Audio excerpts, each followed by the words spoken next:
Hey everybody, it's been a while. I've been thinking about what serious subject I wanted to do. Bounced around a few times, and then I thought I would review Venom 2, or at least talk about it. Especially since it's gotten so much negative press. First off, I'm going to lead with what I thought. It was fun, it was funny, it was just the right amount of time.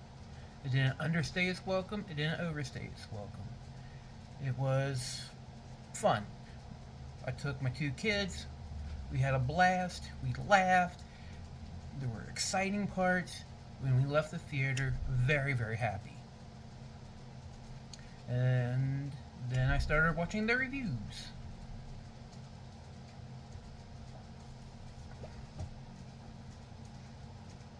What y'all want from a superhero movie? Seriously, what y'all want? Okay, they're superhero movies. By their very nature, they're meant for children. I'm not saying adults can't enjoy them. I'm not saying I didn't really enjoy Logan, and that was R-rated, more for adults. Although I did let my kids see it. Um, you know, but what were you expecting? Frankly, for me it was a breath of fresh air. Just like Wonder Woman '84 was a breath of fresh air. Because for the last couple of years, superhero movies have just becoming way too bloated and self-important and up their own ass. It reminds me of what happened to Star Trek in the early '90s. It stopped being fun, it stopped being interesting, it was self-referential, and it was boring as fuck. And preachy as fuck. You know, one of the things that I keep hearing is like, something was missing. Of course something's going to be missing. You are adults, okay? This is stuff you grew up with when you were a kid. Alright? You've had 10, 20, 30, some cases 40 years to fantasize and fetishize about, oh, what's this gonna be? What's it gonna be? What's it gonna be? Guess what? It's gonna be a disappointment. It's always going to be a disappointment. It will never live up to the hype that's in your head. Because when you're in your head and you're coming up with a story that pleases you. You know what you want. You know what you want to see, and you create this perfect story for you. It will never be that. It will never be the perfect story for you. Okay? You know, it's like, oh, it should have been radar. Should have been radar. Yeah, the movie about an alien superhero fighting his alien offspring son should have been an R-rated adult movie. All right, do you know how many successful R-rated comic book movies there are? Three: Deadpool, Deadpool 2, and The Joker. And you could argue that the two Deadpool films are parodies of superhero films.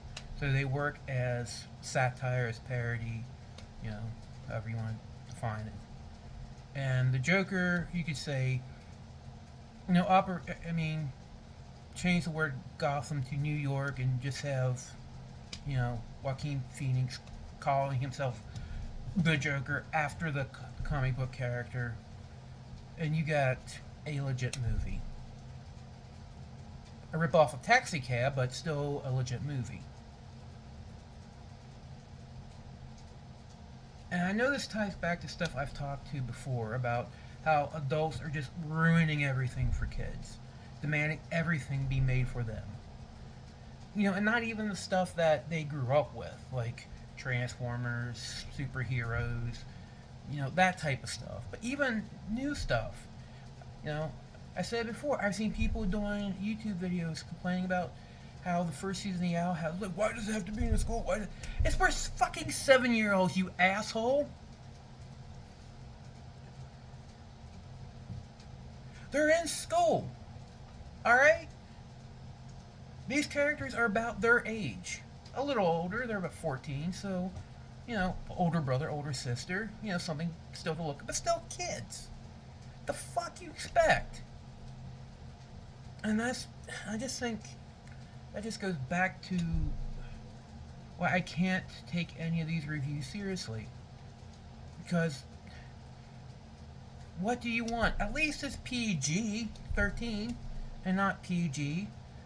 Although PG used to be a lot more hardcore in the 70s and 80s. Seriously, watch a PG movie from the 70s or 80s. I mean, some of that shit would be rated R today. Just saying. It could have been G. Alright? So, if you're going into this movie expecting to see your ultimate fantasy of, Ultimate Carnage or Venom versus Carnage and all that, you ain't gonna see it. You're never gonna see it.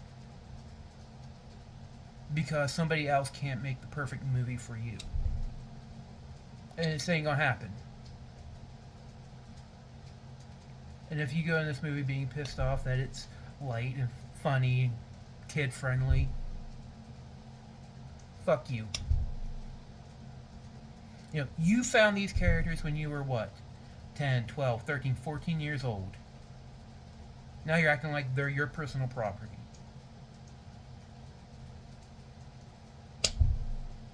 Alright.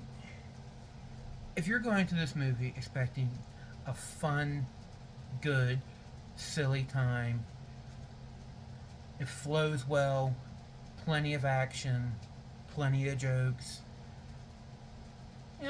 some character development, enough to keep it interesting, then you're going to be happy.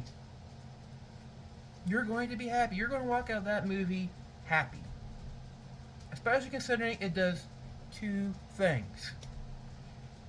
It introduces mutants, and it introduces, well, spoiler warning, it introduces Venom into the MCU.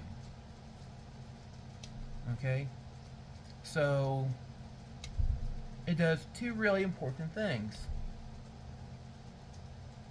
But, hey, you can sit back, complain, and be bitter if you want, because it's not your perfect R-rated, 14-year-old self fantasy film. I mean, I had a blast. I had a blast with Wonder Woman 84. Go watch the Snyder Cut again. Jerk off to that if you want. I really don't care. But Venom 2, good movie. Solid. My only criteria for a movie, does it entertain me or doesn't it? And that's one final thing. A lot of people, one thing that really bugs me is when people talk about cinema. Cinema versus movies. Or literature versus books. This is all an evolution of the high art, low art conversation, which has its roots in classism. Paintings, sculptures, music that was made for the elites of Europe, the aristocrats. That was considered high art. That elite art. And music, paintings, sculpture, whatever, made by common people for common, that was low art. The rich had high art, the poor had low art. And this carried over until the advent of modern, recording and playing technology, especially radio and the phonograph, because now, especially with music, any person can go out and buy a recording of an orchestra or listen to works by Beethoven or Bach on on the radio and see motion pictures based on Shakespearean plays, stuff like that. So it's what was once considered high art started to filter down to the rabble. New definition of what constitutes high art formed.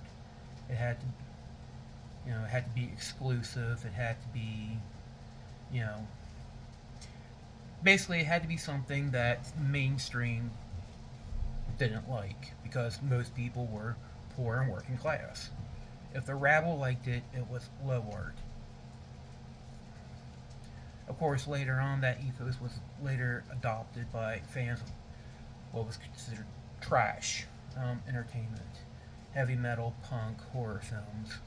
Um, you know, and we kind of flipped the script on them a little bit. It's like, because one of the things like, oh, you're too stupid to understand classical music. You're too stupid to understand jazz. Oh, you're too stupid to understand Ingmar Bergman or, whatever. And so we just said, well, if you're too stupid to understand Slayer, that's your problem. If you're too stupid to understand, I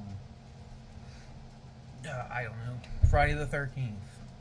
Bad example, first one that came to my brain. Um, or The Fly, or Night of the Living Dead, or Alice Cooper, Black Sabbath, or Death. If you're too stupid to understand this, that's your problem. Grow a brain. But this idea of, like, oh, there's cinema, and then there's movies. Once again, fuck you. Especially Martin Scorsese. It's like, oh, I do cinema. No, you make gangster films. Gangster films were the trash cinema of the 20s through 40s, okay? Gangster films, they're banal, they're repetitive. You see one, you've seen them all. They're dumb, they're stupid, they're popcorn entertainment. You only think you make cinema. Alright? Just shut the fuck up. So, yeah, can we please just stop with this whole, movies versus cinema or high art versus low art? Because basically it all comes back to, this, elitism of, classism of the rich looking down at the poor and saying, what we have is better because we are better people than you. We are better people than you, so our art is better than yours. Our paintings are better than yours. Our sculpture are better than yours. Our music is better than yours. Our books are better than yours. When at the end of the day, what is art and entertainment for? Entertainment. That's kind of the name of entertainment. Do you leave the theater entertained? Do you leave it happy? If you do, then it's successful. It's why when people ask me, what's the closest thing to a perfect movie you've seen? I always say it's the original, Little Shop of Horrors by Roger Corman. And they look at me and it's like, what? No. Everything in that movie is entertains me. There's only one part in that movie that is kind of a low point. Other than that, I was laughing and thoroughly entertained through that whole movie. And I took a film course. I've seen the art house films. I've seen the foreign films. They're pretentious and boring. It's basically a director sucking his own dick.